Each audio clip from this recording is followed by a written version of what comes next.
Recording in progress. Okay, there we are. So, welcome everybody. Welcome to a new edition of our live webcasts on Lingua Gym TV.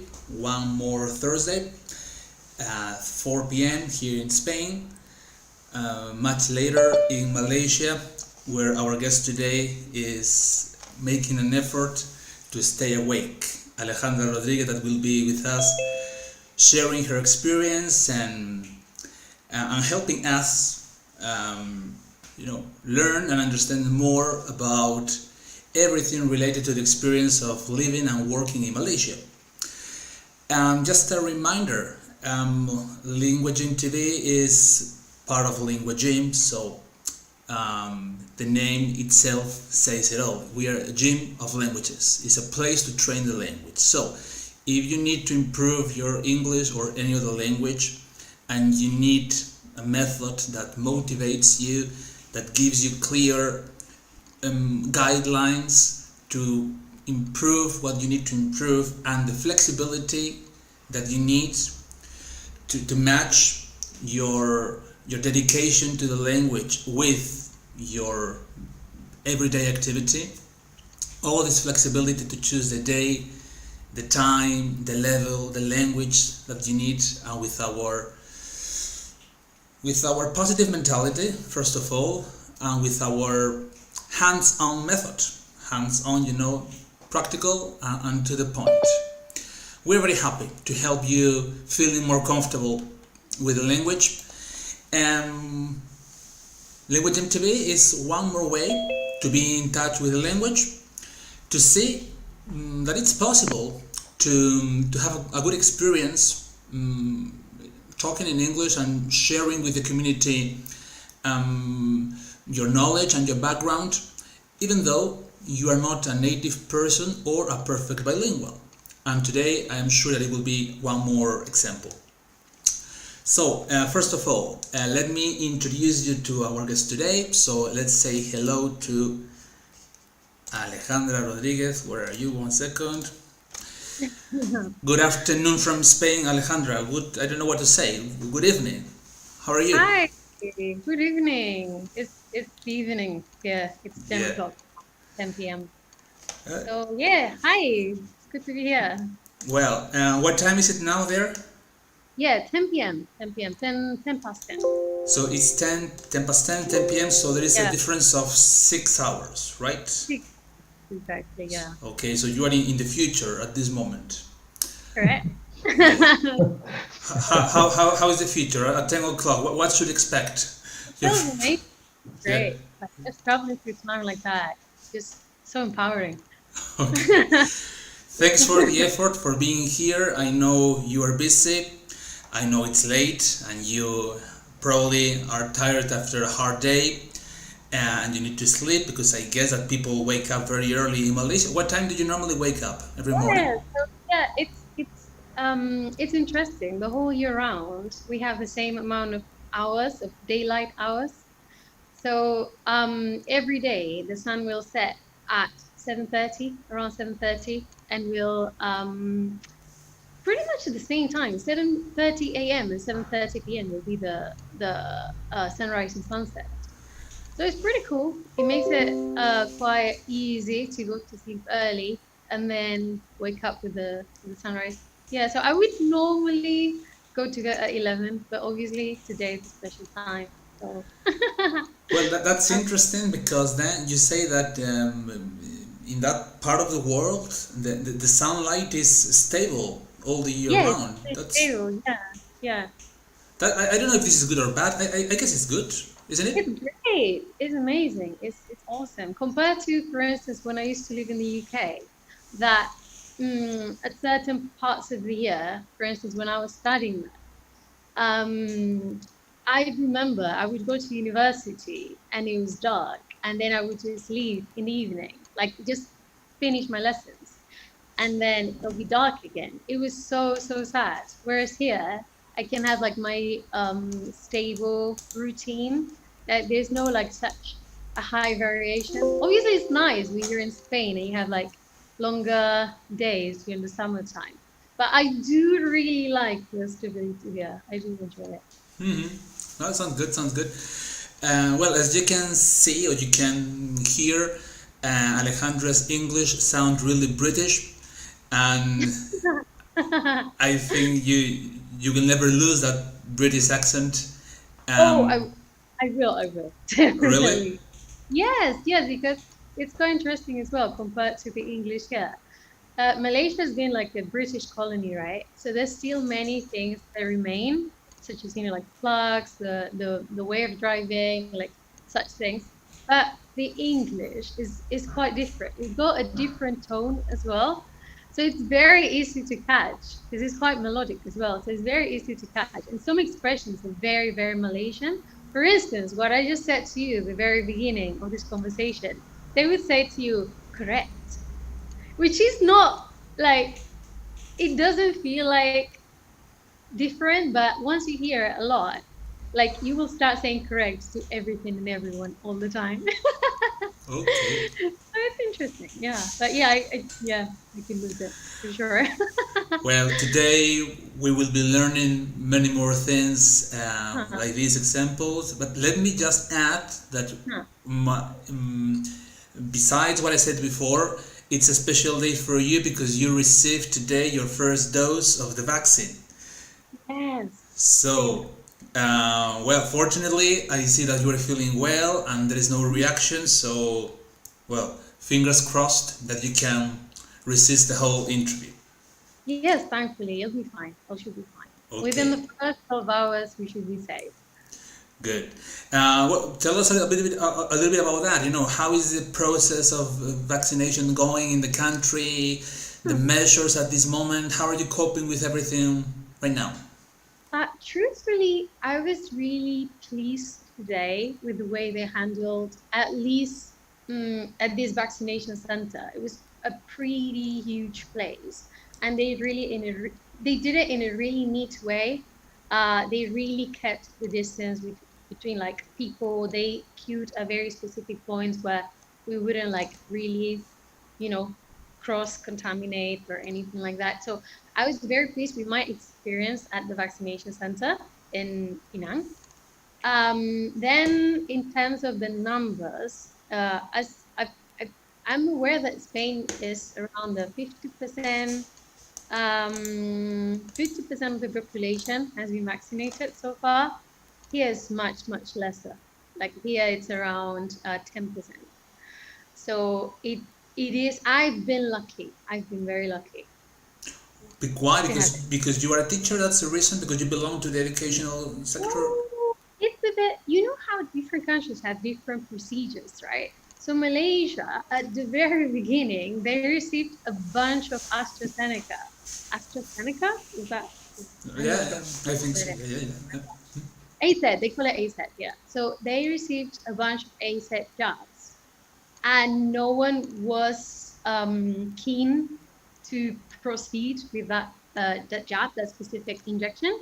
So they had a lot of rejection.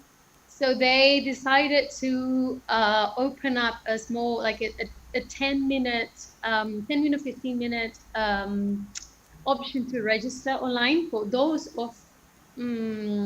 people who wanted to, who were willing to go for a set. They could register. So I did. I registered for that one. And then after that, they've been rolling out Pfizer and Sinovac for the rest of the population. Okay. So it was very lucky. It's very lucky. Well, great. And you're expected to have your second dose in a few weeks, It or will. We have a system here with an app, which is the same app that we've used to check in to every location we go, every shop, every place. It's compulsory to scan that app, so your location is traced. And inside that same app, we receive our notifications for appointments, and so they will notify me once the okay. next appointment is. Well, now that we're already talking about the pandemic, the fact is, well, you moved to Malaysia like 2, 3 years ago, more or less. No, well, nearly 2 years ago, so 2019. So it was quite close from your arrival when the It's pandemic very started. close. Yeah, I just only had a few months, like a 6 months frame of happiness and freedom, and then after that, yeah, it was all closed. Yeah, a high percentage of your time there was, you know, the lockdown. So Definitely, definitely, yeah. isolated. So well, you have this double experience of being living in a different and exotic country for us, but also living this pandemic. I don't know, very far from your from the people that you know that you love. And so it's I guess it has been difficult for you to cope with that.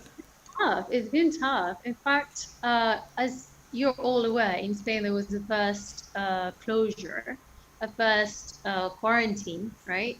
Yeah. Here there's been three. So at the moment we're in a 3.0 quarantine. We call it MCO, which is a movement control order. So on the very first one, it was very tough, very difficult. I suffered a lot, but it really taught me a lot as well. So at the moment, in the second time it happened, because we had like a few weeks, months of freedom in between. Uh, but it did taught me a lot. And at the moment, I feel like somehow it even has been helpful, but definitely was hard. In what way was it helpful? Wait, I've had enough time to realize a lot of things about myself, about the world, about society, about our cultures, about, you know, it's very insightful to have all that time to really think and really get to know a lot of, not just about myself, but like all the things that interested me. So I feel like a more grounded person at the moment. I feel like I have grown. So I am somehow, I'm not grateful for this to happen because it's like a really, really horrible and terrible, episode of humanity. But I still feel like there is a positive side to it from my personal personal being. In any of these insights or moments of revelation that you had, did you see clearly that it was the time to return to Spain and work for our team again? Not exactly that thought, but I did think of coming back. I did think of that. I did like, because I've always been away, right? I've pretty much been away for most of my adult years. So I did consider the fact of, returning, and we'll see. We'll see what happens. Well, yeah, let me explain that Alejandra worked for our team, was a member of our team some years ago, which was, well, she left, a very good impact in our team, and we really miss her. She stayed with us for a very short time. I mean, she should have stayed much longer, but she liked so much to live in different countries that we could do nothing. But we haven't lost. We still believe that one day she can come back. But well, tell us, Alejandra, what do you remember from that experience, that moment of your career when you were in our team, teaching people in our community, different languages, different ages? Yes, I loved it. It was great. It keeps a special place in my heart, definitely. I really miss you all, guys. I'm looking forward to be able to travel back, pay you guys a visit. I do really miss you. It was a very interesting part of my life because at the same time, I remember you were very, very helpful towards me. I remember I had to do I was like studying at the same time, right? And you allowed me like certain hours to go and do was it like a small internship for this master's? And I'm very grateful. I'm very grateful. It was great. I really enjoyed the work with all the students at Synergy. I keep a really good memory. I remember, yeah, my colleagues at the time, the students, from younger kids to adults. It was all very like it was, yeah, it was really good. It was really good. I have really good memory. It As a taught me a lot, definitely. sorry, It definitely taught me a lot well, as well. it was mutual. It was mutual, you know.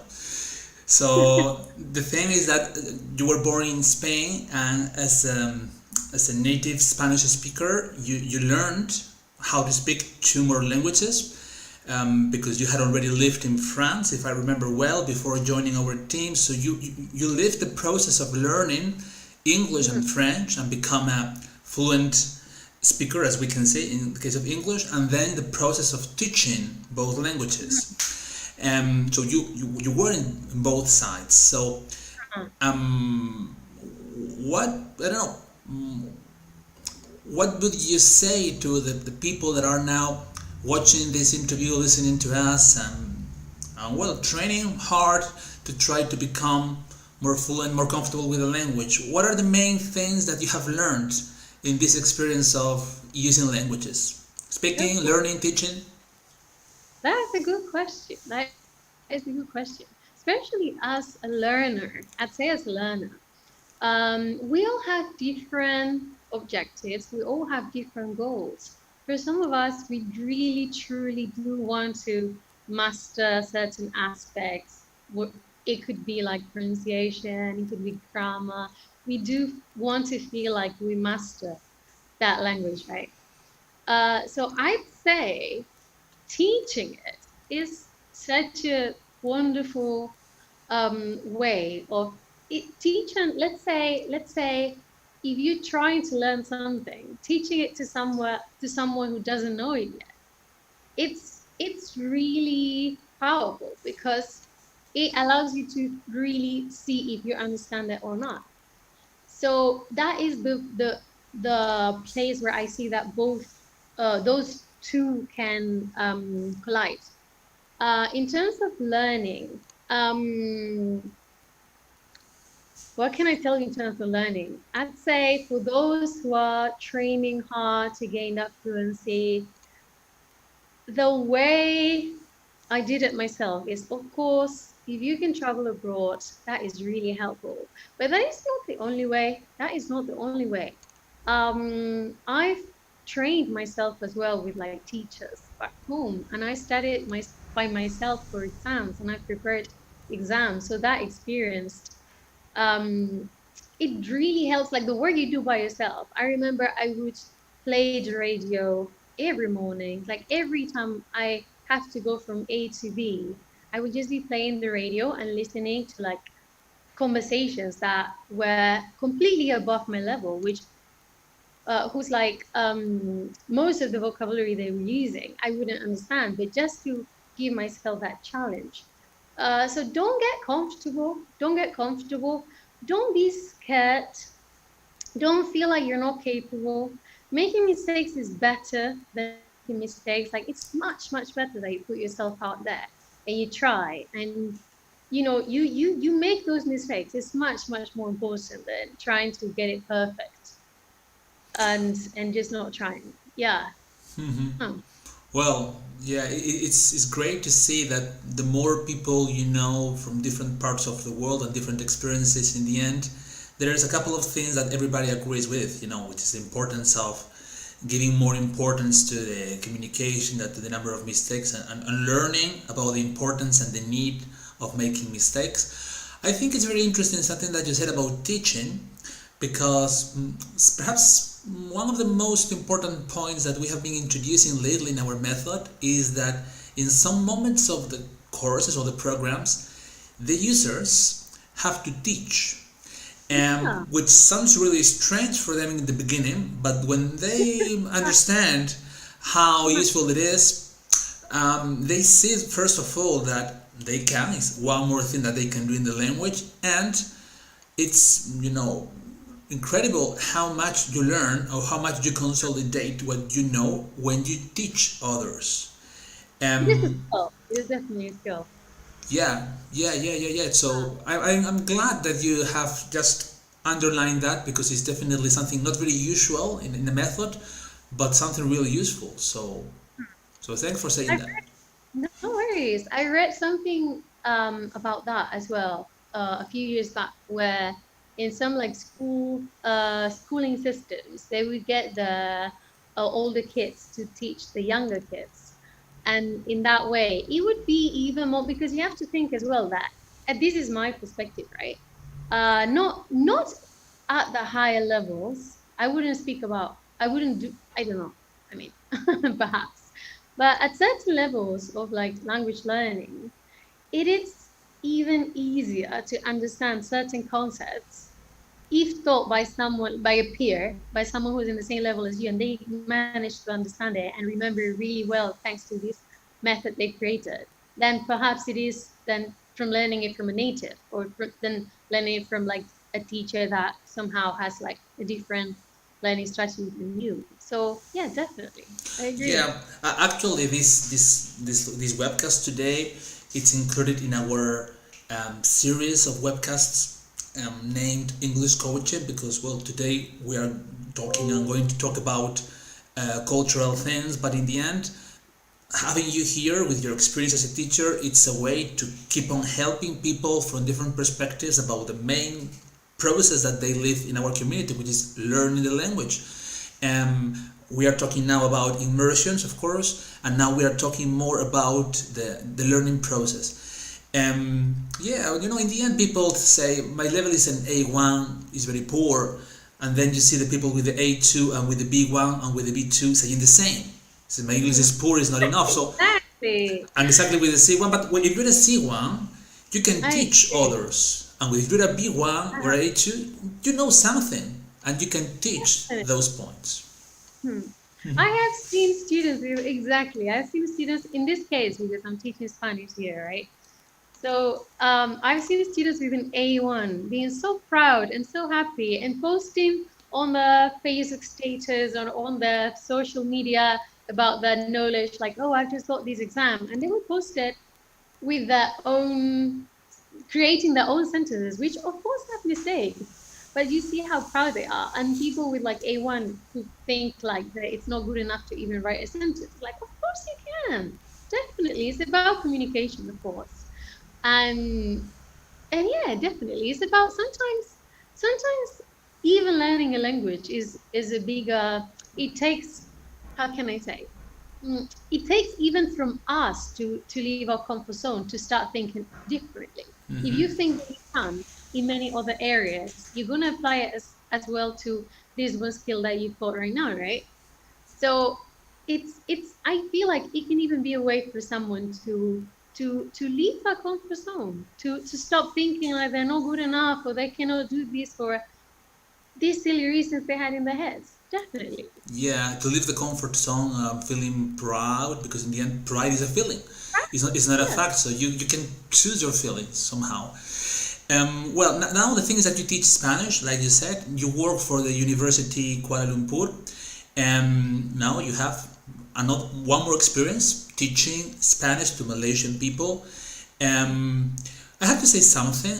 I visited the website of the university, and there is something that I have to ask you, because the first thing that you find if you go to the website is a photograph with women, with young ladies wearing, I don't know if it's a burqa or this Islamic clothes. Okay, Exactly. covering the hair at least, in combination with other women not wearing those clothes. So I'm really curious about that. I mean, they're trying somehow to reflect a reality. We have to read between lines. Tell me about Yeah. that. Yeah, so it's very, this is what I told you about before, that every question you've got, please ask, because it is very unknown to us, the reality in Malaysia. Is a big, mm, I'm just looking for the word, but I cannot find it. Anyways,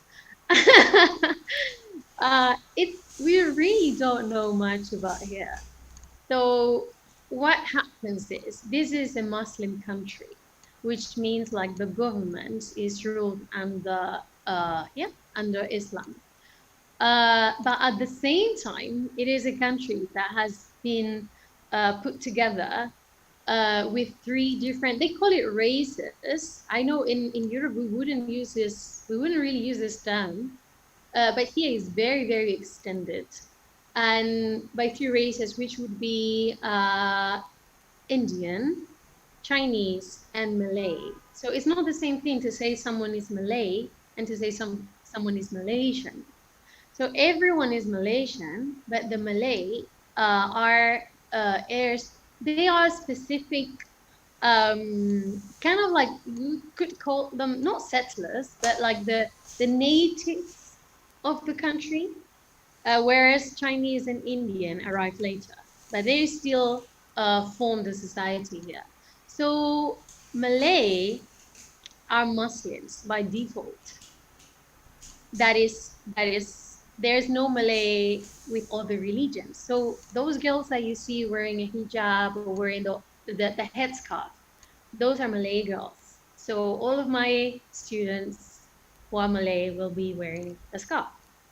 And then from the other part, so would be the Chinese and the Indian, they can either be Buddhist, they can either be Hindu, they can also be Christian, or they can be Muslim themselves as well. So those would be there's a big variety of cultures, foods, religions. It's really interesting country. That's why you can see you can clearly identify the population here, and yeah, we could say that. Would you say that this influence is more powerful from the religious or from the cultural point of view, or both of them together? It goes hand in hand. In reality, a religion such as Islam, it really determines your day, right?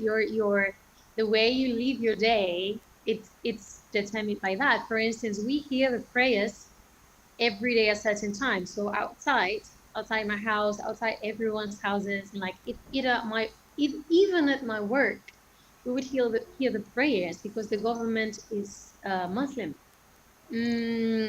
So it does influence their lives, their cultures. It's really ingrained together. Yeah. Mm-hmm. So you can't really separate here. You cannot really separate it. We were talking before about immersion. Would you recommend Malaysia as a destination for that purpose, for people interested in practicing English, living this immersion? Is it a good country to do that? You could do that. You could do that because on top of everything, obviously, especially if I'm not wrong, of course, visas changed a lot, right? But before you would be able to obtain at least, if I'm not wrong, around 2 months, at least a month, perhaps two. I cannot assure you it's 3 months, but at least a decent amount of time to be in the country. At the same time to travel because it's beautiful. It's a tropical country. The weather it's always nice, except on the monsoon season. That it's still warm, so it'd be nice to have a decent time to practice your English. There's no specific courses for that here, to be honest. I haven't. Maybe I'm not. I'm not aware. Oh, wait. Yeah, there are some. There are some. I did actually met an English teacher once. So you could have an immersion for a decent amount of time and at the same time enjoy the country. So it's not a bad idea. It's not a bad idea. It's far away from Spain though. Yeah, I was going to ask about that. The cost of life, and also the plane tickets themselves. It's an important cost, but all in all, considering also the financial investment, do you still see it as a destination to consider and to keep in mind? Okay, regarding the flights, it's very long. So depending on the airline that you choose, whatever is available at the time, it is long because you'll spend traveling at least 20 hours to 24. Yeah, so at least a full day of traveling. It's easy, at least from Galicia. If you live in Barcelona, Madrid, it'll be slightly shorter. Well, the experience in the plane is an immersion itself. You have plenty of time to speak to other people. Yeah. Yes, you visit Hong Kong or Singapore or Dubai in one of the stops. So yeah. So the flight tickets and the flight length, it's I'd say is the worst part of it, because it is pricey and it is long. Then cost of living here, the currency is called ringgit. So 1 ringgit is 0.22 euro, so 22 cents. So actually, it is financially ideal because we really, and in terms of like the cost of food, it's very cheap. It's very cheap. It's a different kind, completely whole different kind of food, but it's good for those who want to explore. Definitely someone who comes here is not for someone looking for like a mild experience, right? So I do recommend it. It is great. I'm really happy. Well, if the cost of food or accommodation, etc., is so low, perhaps it can somehow, you know, Well, balance, yeah. the initial investment with the plane tickets, and perhaps it's more affordable. Yeah, Yes. with this mid-term experience of 3 months, something like that, that one can think in the beginning. You were talking about the weather. Isn't it too humid, or It is. It is. It is it humid. is Yeah. It is. uncomfortable in the everyday in the What I recommend is wear cotton. Wear okay. cotton. Wear, yeah, just something that where you can actually breathe. But yeah, you will be sweating constantly. So I would never really get rid of the pearls around my forehead, on my neck. It is humid. It is hot. It is very hot.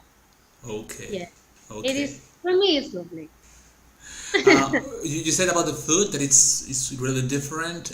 How easy was it for you to adapt to this kind of food, or It was fine. So as many other Asian countries, the basis of it is rice. But there is a mix of course, there's a mix of cultures. So there is a mix of cuisines. So it's, to me, at the very beginning, it is spicy. They love chili. They love like this sort of spicy spices. So that was the hardest thing for me to get used to having regularly spicy food. But how can I? Yeah, rice would be the main, the protagonist, say like that. The main characters. Yeah. how is it? I mean, could you describe an average day in your life in Malaysia? I mean, you already said that you wake up more or less with I think you said 7:30 when you have this start having the sunlight, and then I Yeah. guess you go to work. But well, what can one expect from professional and social life there in Malaysia, or at least in the place where you live? It is. It is different in different parts. So, as I told you before, the place I live is mostly, it is a city. But it is not a touristic city. So it's truly like a traditional Malaysian place. In places, this place is called Kedah. So it's a different state. The touristic places in Malaysia are the two main cities would be Penang and KL, so Kuala Lumpur. So it's very different, to be honest. It's very different. I have made friends here, so I've got like a social, I got a social life, but it's not the same thing as you could expect in Penang or in KL. So there you would find more offer of different things, like more anything you want to do, you will find it there because there is a big amount of, you can call them foreigners, expats, visitors. They call us Westerns. So there is a big amount of Westerns here. So you would find anything you want. So Any, what do you do with your friends? What can you do with your friends uh, where you live? where I live at the moment with the pandemic, not much. Yeah, yeah. So at the moment, because we've been in lockdown for 3 times, which it was more than a year indoors. So not much. I would just go for a morning walk or a morning run. I would just like meet up with them. We do some barbecue at home in the garden. We watch a movie, just like very chill. But Yes. in normal times, like obviously people won't be able to travel here during the lockdown because it's not allowed. But during normal times, anything, you can anything that we have in any European city, we will have it here. So there is there's a lot of hiking here. Hiking is very popular. So there's a lot of beautiful places to hike, beautiful hills and mountains, very green. The monkeys are there. You can see the big lizards. That is very nice. And then they will have everything. Uh, how can I say? Laser tag. They would have cinemas, bowling, Hmm. bar. You said that you named it. You named the capital KL. So that's the Yeah, way people call the capital KL. detail here. Okay. Yeah. Okay. Um, I have to ask you. The fact of being Western or European has so many kind of repercussion in your everyday life there. It does. It does. Tell me. It does. This is far as well. So this is the first Asian country that where I've been to and where I've stayed as well. So I've come to realize that there is an Asian kindness where people will share everything with you. They would share their houses, they would share their food, they would literally give and give without expecting anything in return, which I found very beautiful. And at the same time, because this is very different between the colonialism from the UK, from Britain, and the colonialism that Spain or other countries did, where people here don't hate Westerns. They is completely the opposite. They would make life easier for you. They would help you. They will come and try to.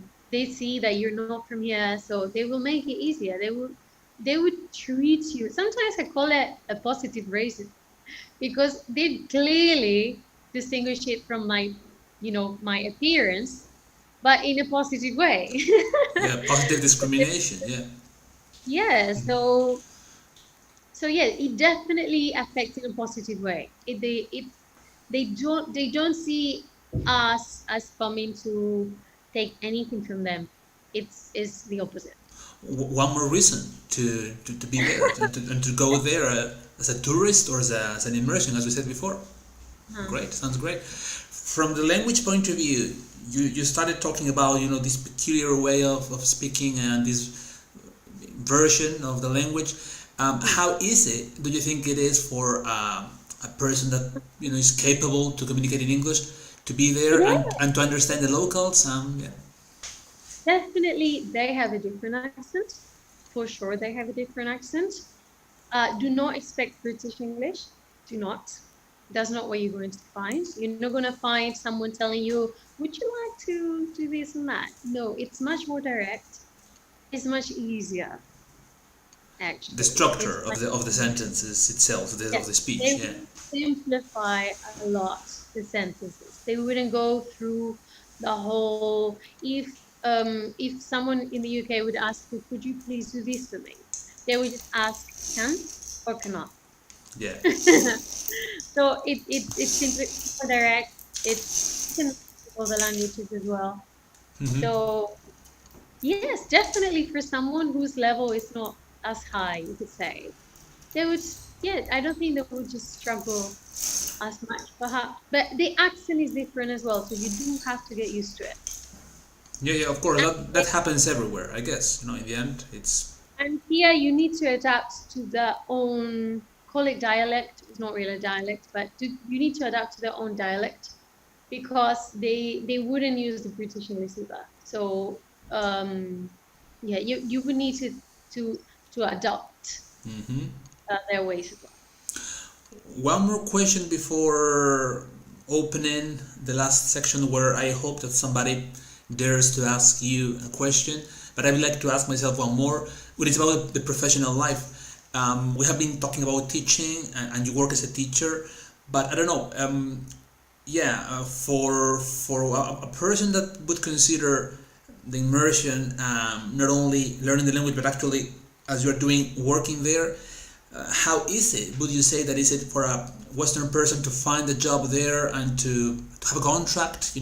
What about the working conditions? What is your feedback from your professional point of view?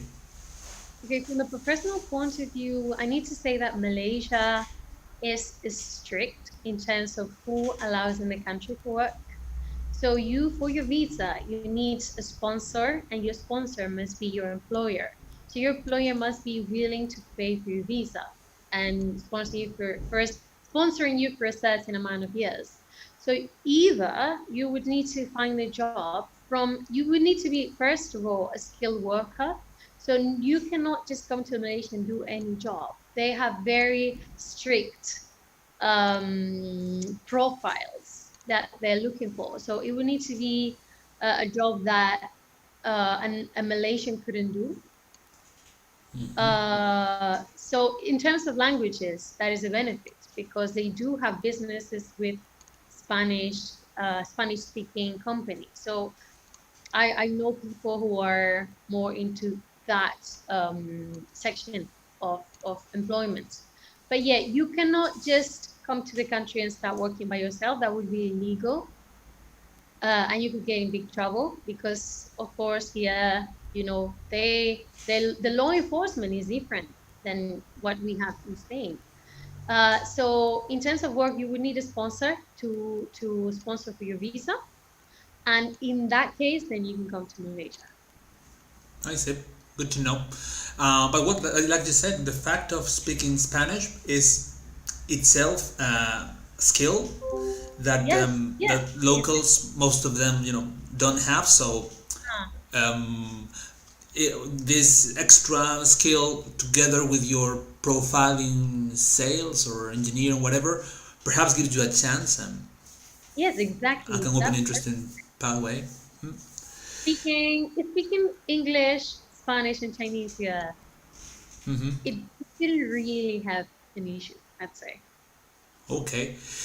Well, we could be talking for hours, at least me, not you, because you want to go to bed probably. But yes, since it's already a 4:45, yeah, I like to ask our audience if they dare to share any questions with us, especially the ones in Zoom where it's easier for me. But I have also opened the Instagram account, so yeah, of course I will be happy to share your questions. Are if you are in Zoom and you have and you want actually to turn on your mic and ask yourself, even better. In the meanwhile, while we are waiting for the questions, Alejandra, how was it? How was it? Was it your first interview ever on television? Because this is the television. Okay, okay. That's an important now. Did you enjoy it? Thank you so much. Yeah, it's been great. It's been very, very pleasant. Mm-hmm. It doesn't even feel like we've been here for that long. So thank you so much for this opportunity to be here. Well, actually, you have been somehow an exception, not the only one, but most of the times we encourage our users, our members of our community, to be the guests as a way to show them what you said before, which is to accept the challenge and to face it with positivity and bravery. And finally, the experience is always the same, that they thought that they could. So if you're watching this interview, you have learned a lot about Malaysia, and you have received interesting feedback from a teacher and a multilingual speaker, but also you can see one more example of one day it could be our guest. So definitely Lingua Gym TV is committed to stay here regularly, weekly, and yeah, actually next week, as every last Thursday of the month we will have again our webcast on cinema.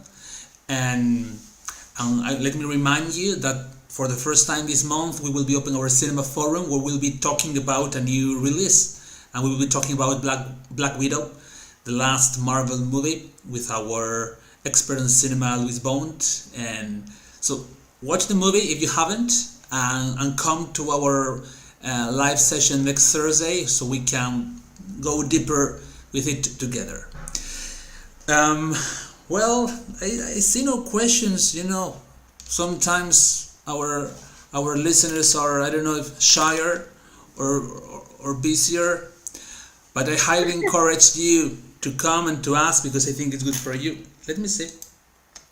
Okay, Jose Ramon has one question, so thanks, Jose Ramon. Just feel free to open your microphone and ask your question to Alejandra. Okay, thank you so much to talk about your experience. It's more interesting, and you talk for more points about the countries, and the countries seems spectacular. It's more interesting, but for you, without thinking about coronavirus, what is the worst point to live in Malaysia, for example? The worst. Okay. That is a good question. That is a good point. I'd say because I'm kind of like a different Spanish person, if you will, because I know in Spain it's very common to have a beer after work, drink your wine, your beer, that sort of thing. It doesn't really affect me because I don't drink myself, but I know for many Spanish that would be an issue. That alcohol it's highly taxed here. It has a lot of taxes, so it's more expensive. So I know for sure that would be a negative for a lot of people. For me, it doesn't really affect me because I'm just so happy with the juice. But another thing that would be negative for me, sometimes it can be very hot. So sometimes even if I'd rather it being hot, some days can be, it can be overwhelming, definitely. And then anything else that could be negative.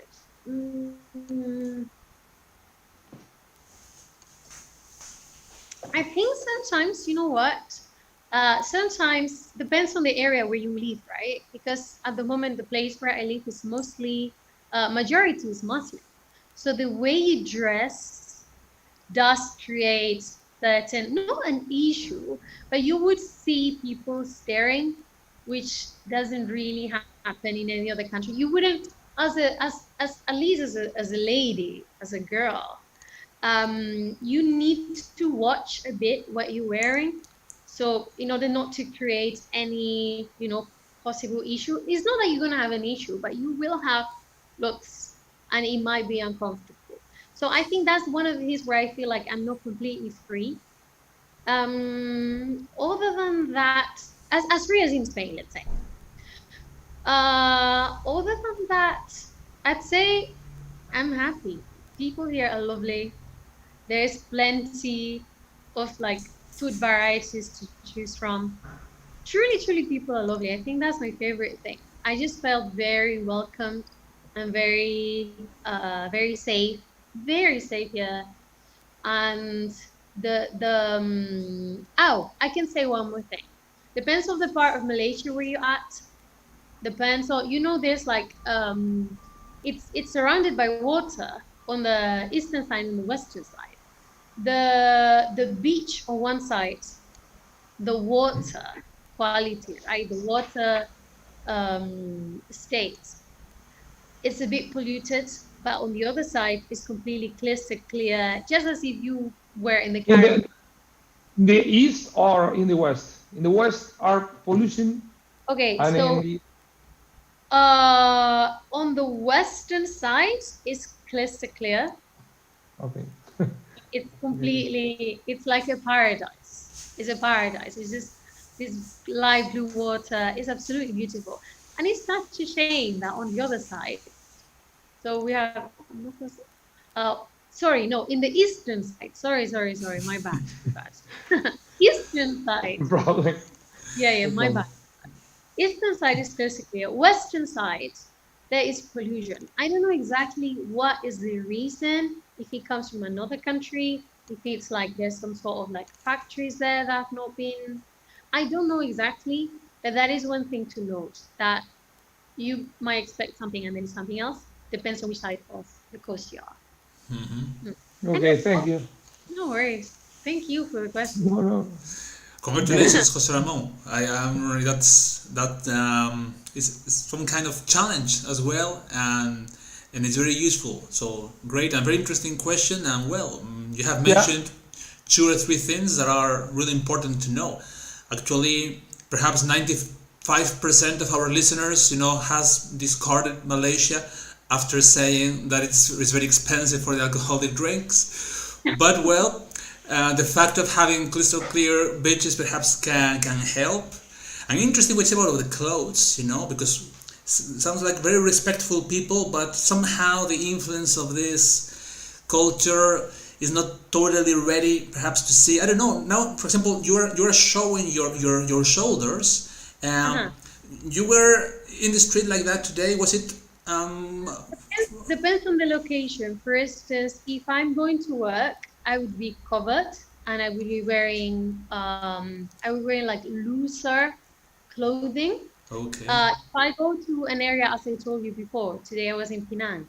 So there is no issue. Mostly, you can find most foreigners there. So there is not such a big you wouldn't get any looks. It's just normal. It's normal for foreigners to dress like this. It's fine. But in other areas where the majority are more like traditional, then it's just to avoid the looks. No one will come and shout at you, or just tell you Yeah. anything. No, it's just to be comfortable. Well, You have to understand that male here see some women very covered. So it's kind of like imagine Spain many years ago. Sorry, many years ago, around like maybe like the dictatorship time, or I don't know whether before that. I don't really know. But it's different kind of dress than we have now, right? yeah, of course, yeah. And for some cultures, it's an impact, yeah. Hmm. Yeah. If It's you like to think of it. see women wearing bikinis on the street, for them can be shocking. But it happens the same in Spain as well. My personal experience also is that people are more open and more modern in big cities, and you feel perhaps Yeah. that you have more eyes on you if you are wearing if you are wearing strange or different clothes in a strange look in a rural area. People don't even look at you if you're in Madrid, so these Yes, things happen. like that. Exactly. It depends on the context. Yeah. Yeah. Well. So, yeah. Now I feel bad if I extend this interview because it's almost 11 o'clock there in Malaysia. So, thank you very much again, Alejandra, for being here. It has been a very interesting chat, touching many interesting points and learning. I'm glad that you have also enjoyed too. Thanks for the ones that have been following this webcast live. And I don't know if there's something else that you want to add. Feel free. Otherwise, like I said, thank you and hope to see you here visiting us very soon. Thank you so much, David. Thank you so much. Well, have a great day, everybody, and see you soon on Lingua Gym TV or in our sessions on Lingua Gym. Remember that you can try the service for free on our website, synergydidactics.com. And see you next Thursday, like I said before, at 4 p.m. Bye-bye. Bye-bye. Bye. Bye. Thank you. Thank you. Bye. Recording stopped. Bueno, Alejandra, muchas gracias. Ah. Me costó conseguirlo. ¿Qué? Gracias. ¿Salió bien? Sí, yo creo que sí. Siempre luego tengo dudas, veo la grabación, el aspecto técnico, si se escuchaba bien, porque claro, salir en formato vertical en Instagram, igual sale en Facebook, pero bueno, eso son cosas que ya... A mí lo que me gusta es que como experiencia de lenguaje sea fluida, natural, hablaste de cosas súper interesantes, bueno, para mí cumplió las expectativas totalmente. Genial. Vale, genial. Tu alumno, qué majo, ¿no? Bueno, pues me alegro Él hizo la- de que por lo menos siempre haya alguien que... Es menos habitual de lo que esperaría. Al final la gente creo que se acomoda un poco ahí, se pone y les cuesta un montón. Pero bueno, por lo menos siempre hay alguien que se atreve y le da un poquito de sentido a esa parte de las preguntas. Porque la verdad es que es un corte cuando Pero dices alguna quizás, pregunta y nadie dice nada. Dime. quizás sea por el Zoom, por lo que es la plataforma. Es decir, quizás si lo haces como directo